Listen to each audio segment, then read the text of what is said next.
The greatest gift a parent can give a kid is education. I had the honor of going to the University of Virginia for college. I wanted to go to business school, and my father rejected that and said he'd teach me more right here at Dunavant Enterprises. We were in the raw cotton trading business. Ended up in the back of the warehouse, starting on the bottom where everybody else started in our company, and kept growing in the business.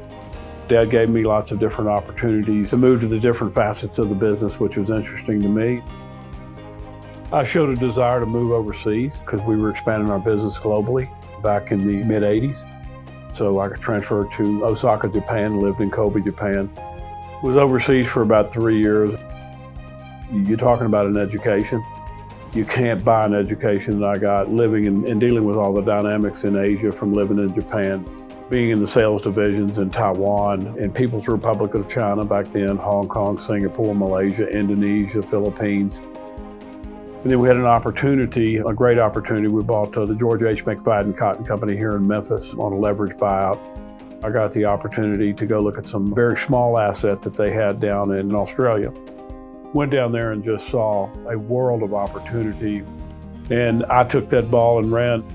Dad gave me the ropes to build a big operation in Australia. Became the third largest ginner in Australia, the third largest trader in Australia over a very, very long period. I really enjoyed the international side of the business, so I became the executive vice president of our global operations. At that stage, we were doing business in every producing country in the world. That had its own set of challenges, but yet its own set of opportunities.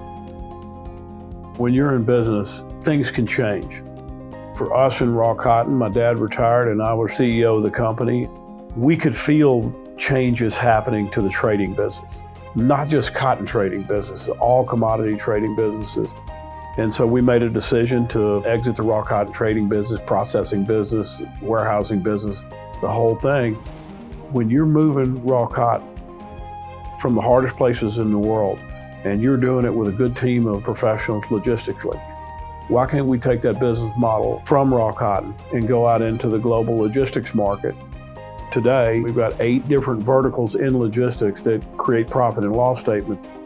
On top of that, our funds management business as well as our real estate. Even today in our company, we like to look at the hard way to do business, because if it's easy, everybody does it, right? Whether we were the first raw cotton traders after the breakup of the Soviet Union in Uzbekistan, whether Dad was the first into China in Mao Zedong's days, whether we became the largest microfinancer in Africa, we just kept growing the hard parts. To do that on a global scale with a global logistics operation, you can't get a better education than that. I'm very strongly a believer in history and what it means to us. The ability to perpetuate a family business. My dad did it to me. Now I got to do it for the next generation. And the hardest thing in the world is to do that. And you look at the society of entrepreneurs and the other great leaders that have been blessed with this honor.